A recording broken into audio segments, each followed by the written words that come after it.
quy khu chena kapalai kong chena pal dingin an bi filo ring chena pal hi kan hai lai in hliu dingin an bi kau no kan tamo thi le dam le dam mi chui tu mây lê su man tol pei khoram hung a hen i ngam chang chung ka ta ai zui no hotel ka ti o le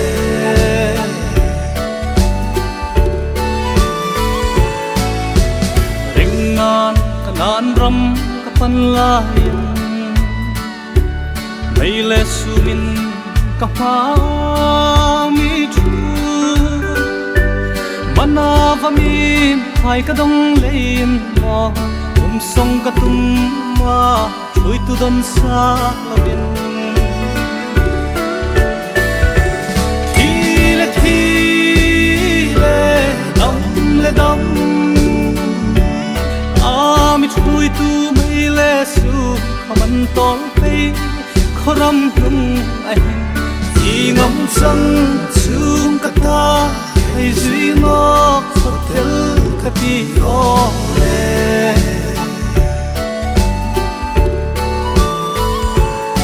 ina lo sin kanan ram apan lain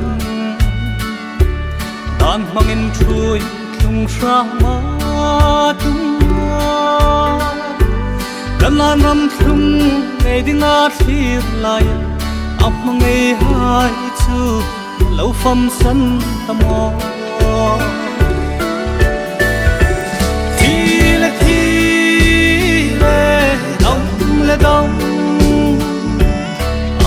mi chui tu mây lê su khoman tol pei khoram hung a hen i ngam chang chung ka ta hay zui ngo hotel ka ti o le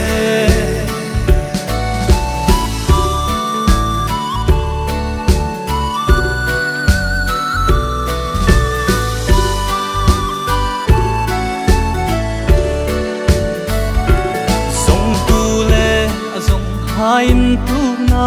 kanan drop le haro trong si ha ya bu rul muk le na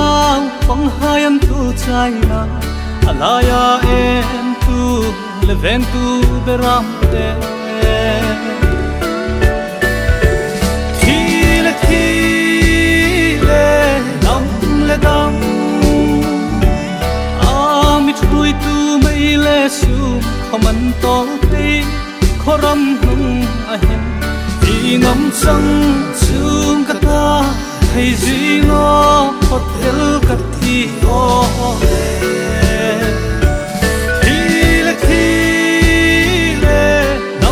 le dam thi le dam